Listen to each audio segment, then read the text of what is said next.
Allah mübarək eləsin, ha Fərahim. Gözəl poverimiz. Fərahim, hansı kətdəsən qardaşım? Mirliler, mirliler. Gözəl kətdi Mirlə. Allah mübarək eləsin. Allah mübarək eləsin. Allah xeyir versin. Sağ ol, Rasim. Həmişə bu milli kəndindən toya gələr. Sağ ol, Rasim. Şadlığa gələr. İmişlimizin en güzel, sayılmış, seçilmiş poverlerinden Allah de. sizdən zararlı sarasın. Çox əziyyət çəkirsiniz.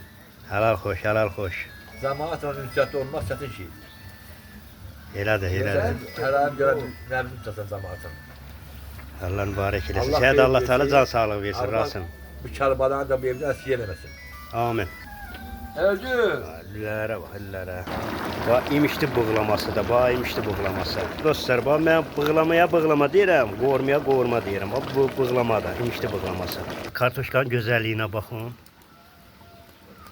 Bu da pişir üstündə yağda. Bizim də gözəl bax, aşımızdır. Aşın gözəlliyinə bax, bax. Dən durub və dən. Bax, yağda, qat yağ vurublar, üstündən də səpiblər aşı. Və Fərahimin gözəl pişirdiyi lülə kebablardır. Allah mübarək eləsin, bu el obaya həmişə toya gələk.